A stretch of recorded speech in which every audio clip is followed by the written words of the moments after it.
Welcome to the latest PedsMag podcast. Today, I have the pleasure to be joined by Pen Farthing. Now, Pen is probably known to a lot of you. He's a former Royal Marine and the founder of Nowzad charity.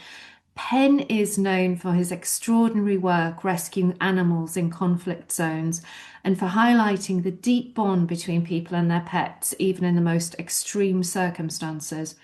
We'll be talking about responsible pet ownership, resilience, and what animals can teach us about loyalty and survival. Welcome, Pen. Oh, hello. Thank you very much for having me on. It's a pleasure. Pen, for those who may not know the full story, can you briefly take us back to how Nowzad began? Wow, yeah. We're actually coming up for our 20-year anniversary as a charity next year. So Wow, time has that's flown. But amazing. yeah, all the way back then in 2007, I was serving as a Royal Marine Commando out in Afghanistan and ended up basically befriending a stray dog that was sadly being used by the locals for dog fighting. And that's basically how I ended up with this dog that I wanted to do something about. I couldn't just leave him there. He was a friend to me. Hmm. And so I needed to be able to, hopefully at the time, get him out and bring him back to the UK. And that was So what just a mission happened? Was itself. it kind of a long drawn out process? Did you? Um, how long do we have in this podcast? Uh, Yeah. you just say lots of bureaucracy and then happy ending. It basically, yeah, we had to smuggle him out of Afghanistan and into Pakistan, and then he was vaccinated, blood tested, and then shipped over to the UK on a commercial flight where he then underwent 6 months of quarantine. That is the literally the 10-second condensed version. Mhm, mhm, But yeah, he became the legacy then for the charity. This former fighting dog that had basically been for me a bit of a magic carpet while I've been in mhm, Afghanistan, somewhere I could just sit with him and pretend, we weren't going through the horrors of the conflict that was around us, mhm, and mhm. that's how it all started. Yeah, when was that? What? So that was 2007, Right. and now Zad the dog, he thankfully he stayed around for Mhm, another 7 years mhm, with me before mhm, Sally just became too old and mhm. far too quickly for my liking, and I had to say Yeah. goodbye to him. But the legacy was there. Now Zad was born. Fantastic.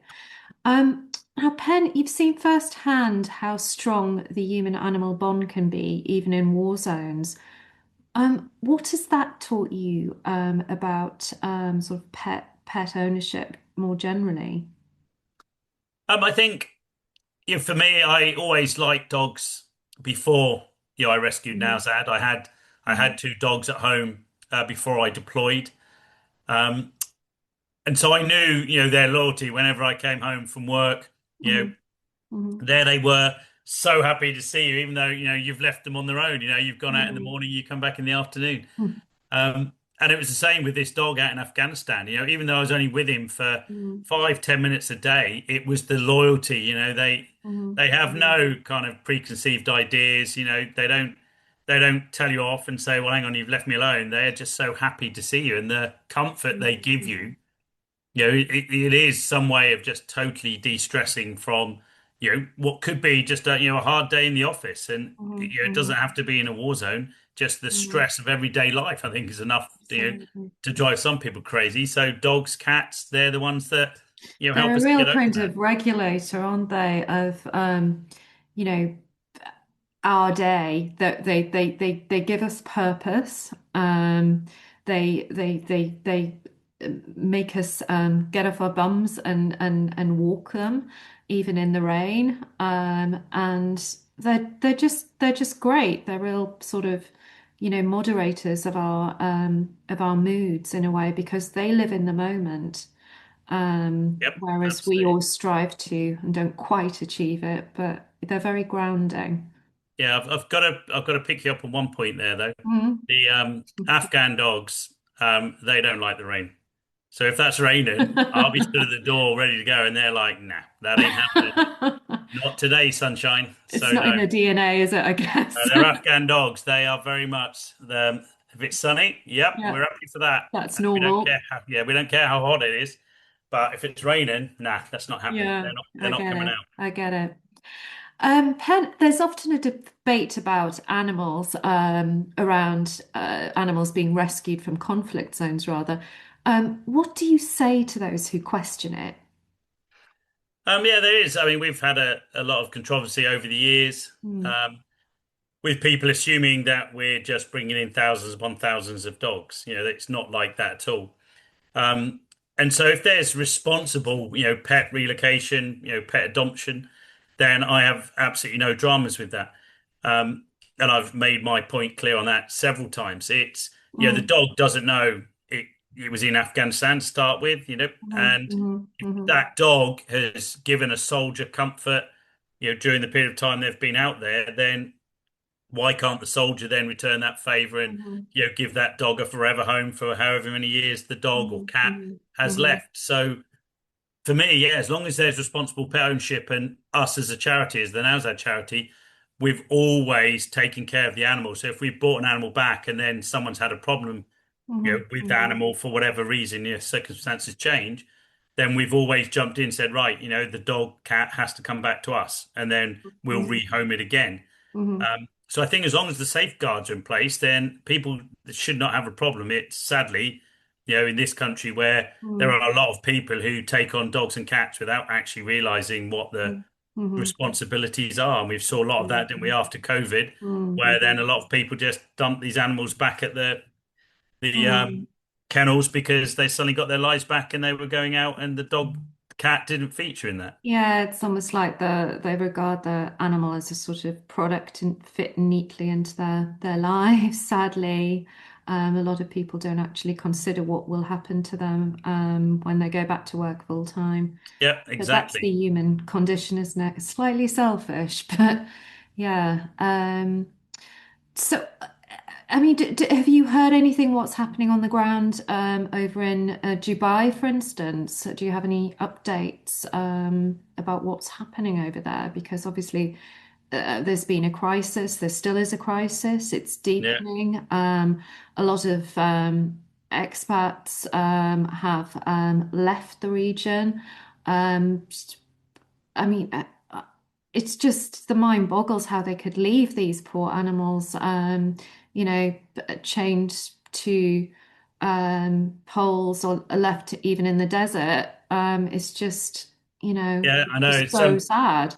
it is. It's heartbreaking to think about it. But again, sadly we don't have a test for, Mm, people to have a dog or a cat, to figure out. I mean, let's be fair and honest, there isn't actually a test to have a baby, is there? So, yeah, no, you're right. anybody can decide to be a parent. So I think that's the issue, is just trying to actually give people the knowledge beforehand about what it involves. Yeah.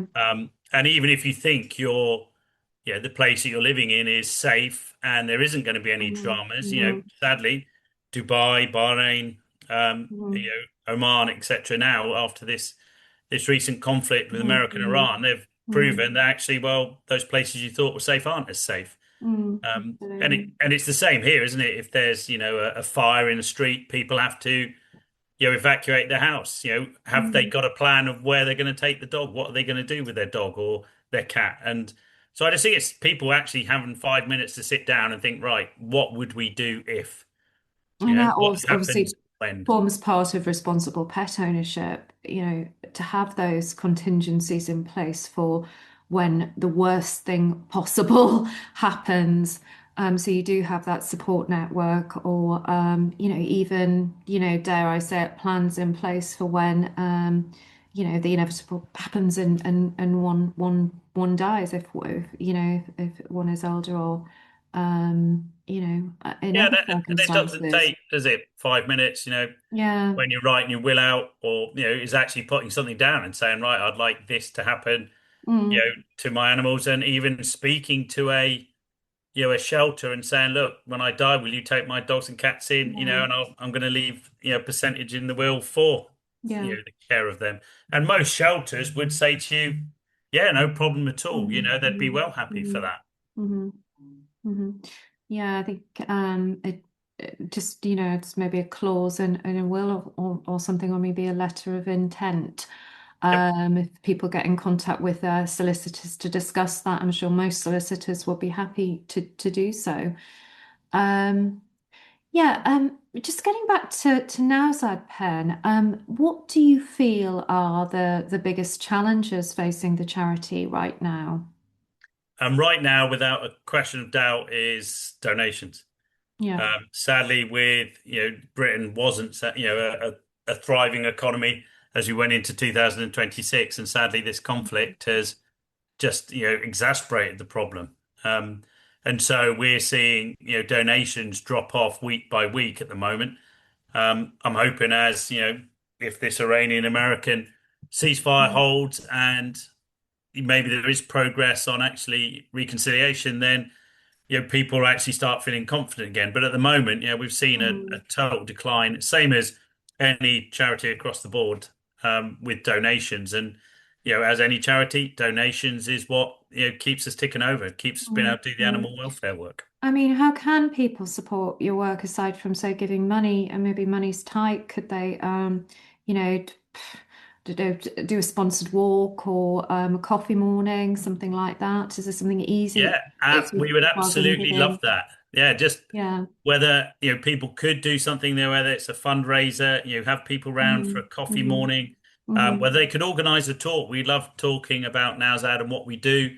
How do So people go about that? So, is it a community association based in, I don't know, Bristol? How could they go about that?